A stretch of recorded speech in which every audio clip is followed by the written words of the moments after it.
مفتی Rashid Ahmad Khurshid official. تیسری بات حضور نے فرمایا اجمع الایاس مما فی ایدی الناس، لوگوں کے پاس جو کچھ ہے اس سے نا امید ہو جاؤ، مکمل نا امید ہو جاؤ۔ یہ اتنا بڑا گر ہے نا، یہ جو حضور نے فرمایا ہے۔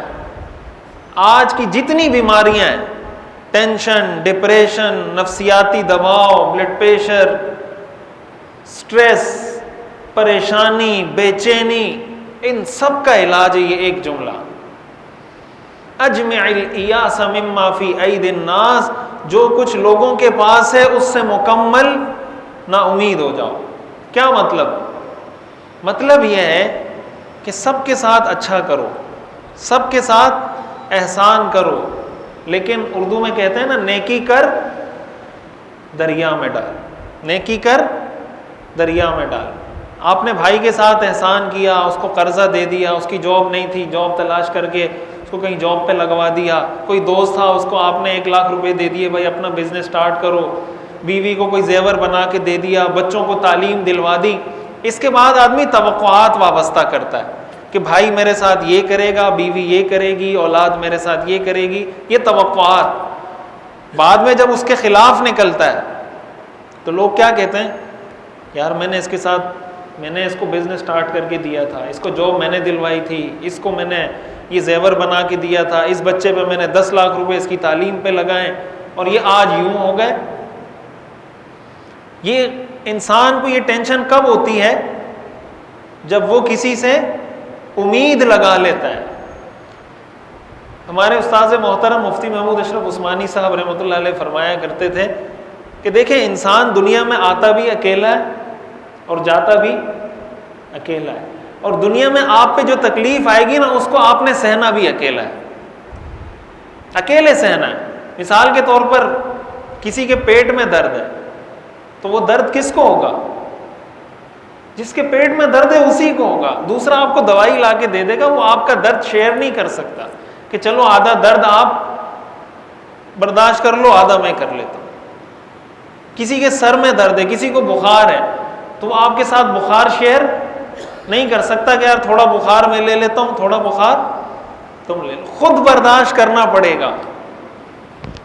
وہ فرماتے ہیں کہ جب میں دارالعلوم کراچی آیا، مفتی محمود اشرف صاحب رحمۃ اللہ علیہ مفتی تقی عثمانی صاحب کے بھتیجے تھے، اب تو ان کا انتقال ہو گیا تقریباً 1 مہینہ قبل، اللہ تعالیٰ ان کی کامل مغفرت فرمائے۔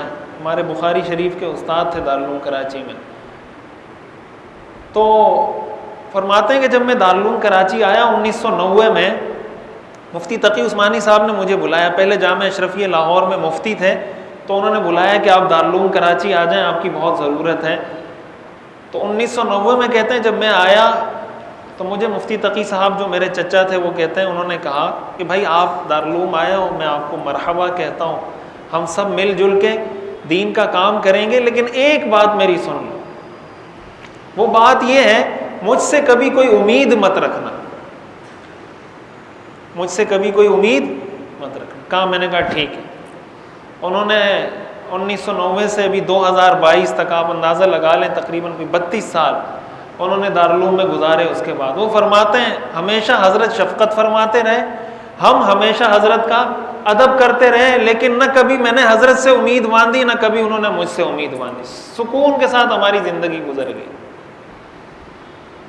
تو یہ جب انسان طے کر لیتا ہے نا کہ بیوی میرے ساتھ یہ تعاون کرے گی، بیٹا یہ کرے گا، فلاں یہ کرے گا، فلاں یہ کرے گا، اور نہیں ہوتا تو انسان ٹینشن میں آتا ہے۔ اس کو یہ تصور کرنا چاہیے کہ بھائی میرے ساتھ کسی نے کوئی مدد نہیں کرنی، کسی نے میرے کام نہیں آنا۔ تو اگر کوئی تعاون کر لے گا نا، بیوی اگر چائے پلا دے گی پکا کر، تو اس کے دل سے نکلے گا الحمدللہ، مجھے تو توقع نہیں تھی کہ بیوی مجھے چائے پلائے گی، اس نے پلا دی۔ بیٹے نے پانی لا کے دے دیا تو دل سے نکلے گا الحمدللہ، مجھے تو توقع نہیں تھی کہ بیٹا پانی پلائے گا، اس کی مہربانی، مجھے پانی پلا دیا اس نے۔ یہ اتنا بڑا گر ہے نا، اتنا بڑا گر کہ انسان کو نصیب ہو جائے، اس کی دنیا کی زندگی جنت بن جائے گی، آپ بادشاہ بن جائیں گے۔ سارے مسائل خراب یہاں سے ہوتے ہیں کہ انسان دوسرے انسان پہ نظر رکھتا ہے.